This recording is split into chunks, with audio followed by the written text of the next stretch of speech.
wanting students to kind of focus in a lot more on their electives. When I was in school, we could pick art one year, and I might have taken ag one year. I took home ec, it was called back then, one year. We just, whatever we felt like taking, we got exposed to. The state of Texas is wanting kids to follow a pathway a lot more. And we're adding at MISD more courses that are career-based and practical courses, which are like internships that they can take senior year, where they get on-the-job experience in whatever career field it is. In order to get to that practical course, you've got to take 3 courses in that pathway to get to it. So if you're going to take a practicum in the business, marketing, and finance, you have to have 3 business classes to get the practical course. The importance of these courses is these practicum courses and upper level CTE classes, we're now aligning with different certifications. We've had a few certifications, we'll get to the, here, I was like, what is that slide running? The ones in red are ones that we are adding this year, the black we've always offered, but we're increasing our certifications offered for kids when they graduate. And these are various industry certifications. Even if you're not going into that field for that career, it's something great to have on your resume. And it's something that's like an employability skill that you can have in whatever area it is. And our pathways lead to that. You've got to take the courses up until that certification course. You can't just jump into a certification course senior year if you haven't stayed in the path. So we really are encouraging students to stay in the path and become completers is a word we're using. They've completed their pathway, they've taken 4 courses. And these certifications are one of the benefits that the state of Texas is wanting kids to get out of these pathways and staying in a pathway and an endorsement so that they can get a certification. And I know there's certain times a kid doesn't want to be in that class anymore, they're just not interested in it. And that's normal, but we're just trying, kind of like in college, if they change their major 5 or 6 times, they've got to go back and take the prerequisites, different prerequisites, and it's the same thing in high school. To get to that practicum in culinary arts, if they want to go work in a restaurant, they have to have 3 courses in culinary to get there.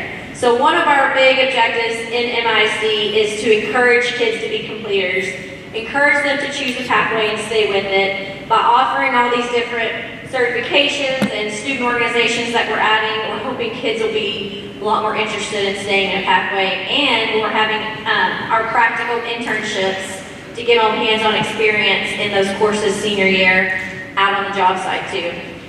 These are all of our different career clusters that we offer. There's another page. Our programs of study are under, which I told you is more like a actual specific major. We have programs of study under there, and they have to complete 4 courses in a program of study to be a completer. Just a heads up, and not all of our programs and courses are offered at both campuses. Due to student enrollment, like student interest and staffing, there's some that are offered at one campus and not the other. Your counselor will have info on that when you ask them about a course, if for some reason it's not offered here at MHS. So these are more options that we have, and today the students got to walk through our programs and meet the teachers and see some of the hands-on learning that's going to take place in these courses. And the first course in most of these are principles courses that lead to that pathway.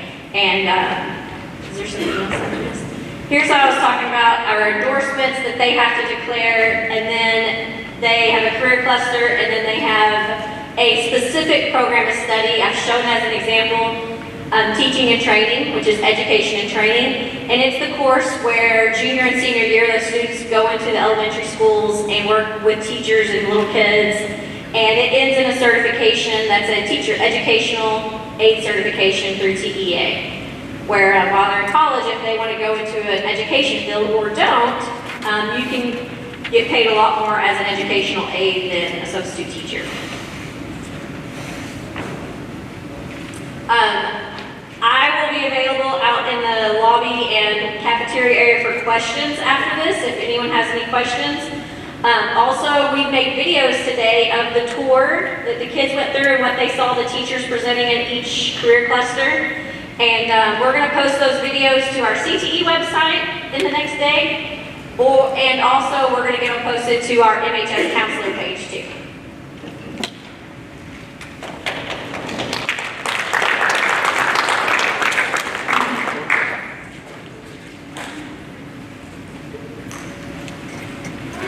Okay, welcome. I'm so happy to see everyone here. I actually can't see you because of that light, but that's fine.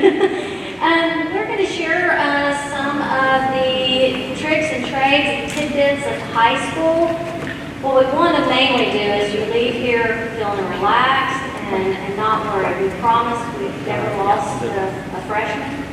We get them in the right places, and so just trust us as a team that we have your students' best interests at heart.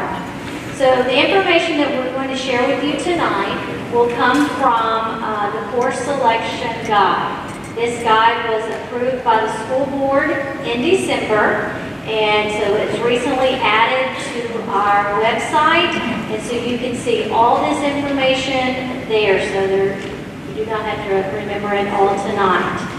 So as freshmen coming in to high school next year, this is the graduation plan that they will graduate under. So in high school, you graduate with a foundation with endorsement, and that requires students to graduate with 26 credits. Now in high school, 4 years with 8 periods a day, you can do the math. There's plenty of time to get 26. Matter of fact, I have to tell the students when they say, well, I have, 29 credits, I can graduate. You have to have 26 of the right ones. So we have a lot of students well over the 26. Sounds like a lot, but it's easy to do. So this course selection guide, if I was an incoming freshman kiddo and parent, I would just print this off and keep it handy because it's what's going to guide you guys through your high school career. So each year you need to take four classes, your math, your science, your social studies, and your English, okay? Now in high school you're going to have 2 foreign language. At the high school, we offer Spanish. You also have to have a fine arts credit with many ways that you can get that credit, and a PE credit. Some students take PE all 4 years, or they're in athletics, or cheer, or ROTC. So there's lots of ways that you can get that PE credit, okay? When you're looking at it, it's sometimes confusing the way it's worded and written because it'll show 3 math credits plus 1 for your endorsement. So just know that they have to have 4 math credits. And you may have a student that has taken Algebra 1 as an 8th grader. Well, they're likely going to have a 5th math their senior year, and that's already an endorsement right there in STEM math. So this is their graduation plan that they will graduate on in 2026. So as far as, let's talk about their STAR test, that's another graduation requirement. Typically our freshmen will take English 1, biology, and algebra. In their sophomore year, they'll take English 2, and then typically they'll take U.S. history their 11th grade year. So there's 5 STAR tests that they're responsible for taking. One of the things that's new that actually came out, I believe it was in June of this summer, was House Bill 4545. Some of you may have heard of this. The state has passed it where students that have failed or are absent, they're required to have to take 30 hours of acceleration during school. And so it's really important come spring for your 8th grader when they say, oh, I don't have to go. They really need to go so that they do not have to participate in that 30 hours and take it serious. So we would love for them not to have to participate in that and take time away from other things that they might enjoy more than those acceleration hours. So just be thinking about that. And again, this is going to be in the course guide, or it is in the course guide on our website. And you can find it under the parent tab and the student tab. Okay? Ms. Tullis is going to talk to us a little bit about the GPA.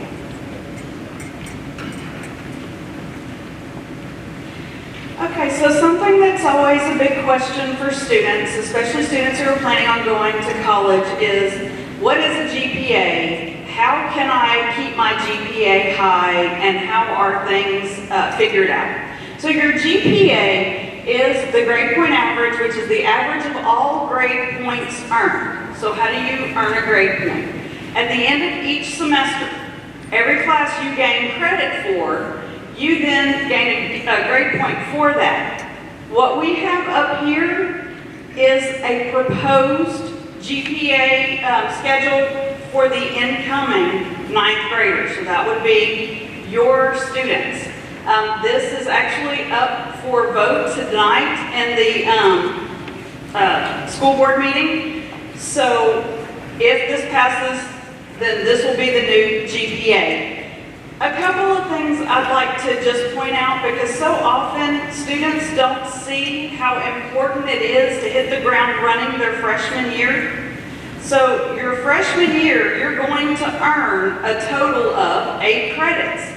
That's 16 semesters, all of which are figured into your GPA. When you don't take those classes seriously your freshman year, you can do serious damage, and it really becomes a lot more difficult to get your way out of it in order to repair that GPA. So just food for thought that this is indeed an important step. A lot of times students don't start seeing that there's something they need to worry about until end of sophomore or junior year, and sometimes it's too late. They're not going to be ranked as high as they could have been or were capable of because they didn't hit that ground running. And another way to help with your GPA is through weighted classes. We have 3 levels of weighted classes. We have advanced classes. That is available to students in all cores their freshman year, okay? AP, which is advanced placement. There is one advanced placement class open to freshmen, and that is AP Human Geography, so that would be their social studies credit. And the last is dual credit, which is actual college classes. So what's the difference between AP and dual credit? This comes to light a lot. A lot of people have this question. Both will give you college hours. The difference is, in order to get the college credit for AP, you have to take the AP test at the end and score a 3 or higher.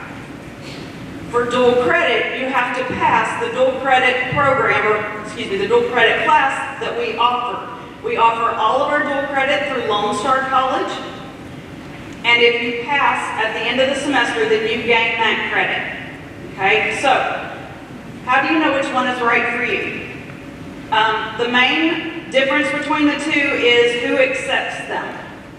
If your student is planning on going out of state, some schools will accept our dual credit hours, but almost all schools will accept advanced placement hours. If your student is planning on staying in the state of Texas, then either one would work for your student. It's just a matter of which one you think is the most important to them or the best fit for them. One thing to keep in mind is that when we're talking about graduation and who is automatically admitted into a college, only the top 10% gets automatic admissions to most Texas public universities, with the exception being the University of Texas, and they only take the top 6%. So again, when we're thinking about what's important and the classes that you should take, keep that in mind. Okay? Also, it talks about on completion of Algebra 2, which means you have to have Algebra 2, 4 science credits, and 1 whole endorsement. That means 4 credits in your endorsement area. The student will then become a distinguished graduate. They'll be on the distinguished plan. One thing I think it's important to note to everyone is every student has some strengths, and we often would like to push students to challenge themselves in some classes when it comes to advance. But that doesn't mean that every student is gifted in every subject area. We understand some of your students are and will do fabulously well in all 4 core areas for advanced and then later AP or dual credit classes. Some students excel in one area more than another. We really would like you to play to your strengths. If your student really loves history but really does not love math, then don't take an advanced math, but maybe take an advanced social studies instead. So it's really important when we're talking about GPA and moving forward to try to play to those weaknesses and take some of these advanced classes.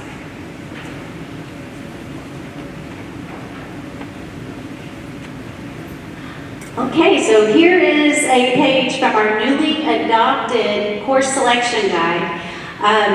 All the information that Ms. Burnett and Ms. Tolis have gone over so far can be found in this MISD course selection guide. They can be found on our website under the parent tab. There's a direct link to the course selection guide, and there's also a direct link to the course selection guide on our counseling website. How do you use it? Well, you're going to look at the class, the course name is there, and the grade level that it's offered to. Not all classes are offered to freshmen. Some are only offered to seniors, so that grade level is very important.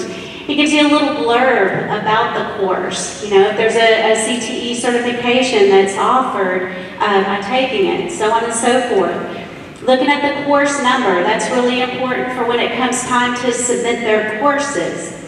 And then looking at the course length, is it a semester? Is it a full year? Most freshman courses are a full year course.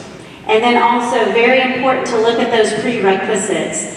Sometimes if it's a senior level course, that's your end game, and you need to look at those prerequisites, any principles classes, and any classes in between that and that senior level course. What do you need to take, and what year do you need to take it? Make sure you have all those prerequisites taken care of.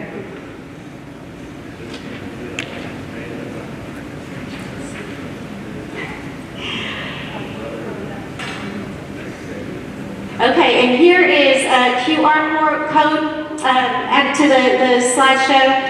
You can scan that right now and pull up the course selection guide if you'd like to. While y'all are doing that, I'm going to talk to you a little bit about the endorsements. Ms. Burnett already mentioned, you know, if your child is already in Algebra 1, that they most likely will take their 5th math their senior year, and that would give them an endorsement of STEM math. So we have the STEM pathway with the engineering, the math, the science, cybersecurity, combination of those courses as well. The business and industry is also listed as one of your endorsements. Agriculture and of course your business classes, the hospitality would all fall into the business and industry. We have public services. You have the cosmetology offered there, education. Our law classes are a public service endorsement as well. If you have a band student, an art student, arts and humanities is theirs. If they take a 5th social studies class, arts and humanities would also fall under that as well. Or they can be a multidisciplinary endorsement, which is kind of like in college that general studies. Okay, it's electives from all over the place. The key with multidisciplinary is to make sure that they have English for their senior year, Algebra 2 in their maths, and what's the science? Yeah, the chemistry or physics is their science. All right, so we want to encourage our freshmen to pick 2 pathway intro courses. Intro or principles courses. So looking at the course selection guide, see what intro classes and principles classes are offered to your freshmen, okay?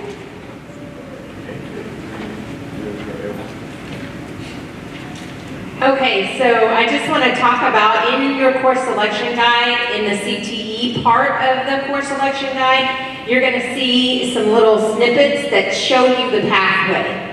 And so I just wanted to point a few things out on there so that you kind of understand how it works. So the first one is animal science.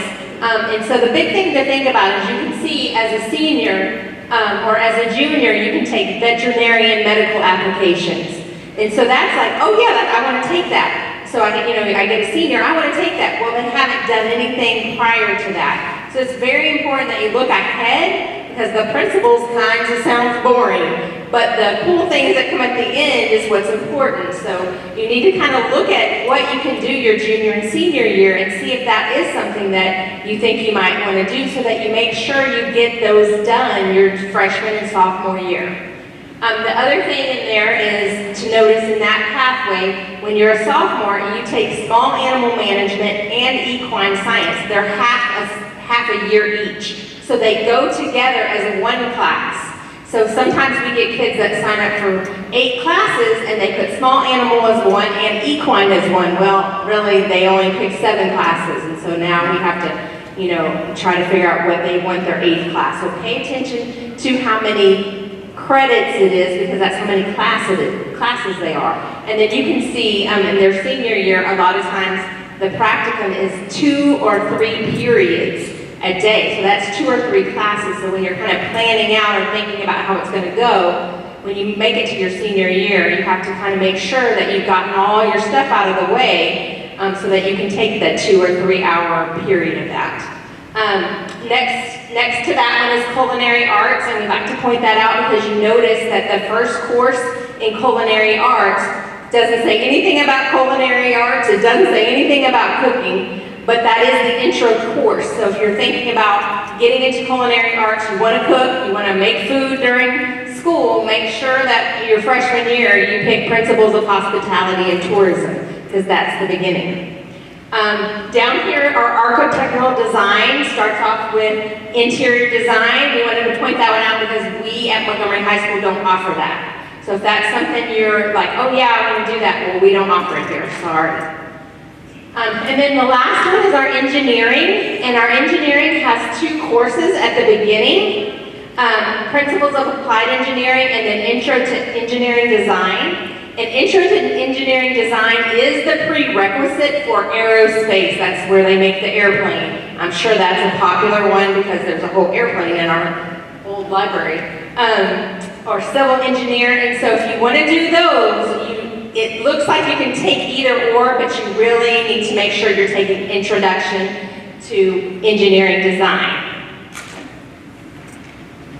And then also, don't forget when you're thinking about electives, if you want to be in band or choir or do theater, that you have to, those are all classes, so make sure you pick it. We have kids that signed up for stuff and they're like, but I'm going to play football. Well, you didn't put that down, so make sure. I know it seems kind of silly, but it does happen, so make sure you're going to do any of those things. If you want to be in ROTC, be in cheerleading and stuff, those are classes, so make sure you choose that as one of your electives.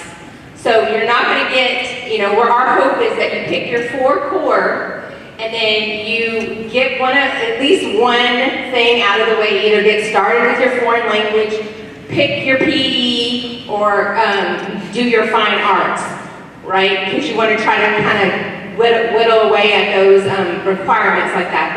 But you do want to go ahead and try to make sure that you're picking a couple of pathways so that when you find out, oh, I didn't really like that engineering. I thought I wanted to do aerospace, but I didn't really enjoy the class.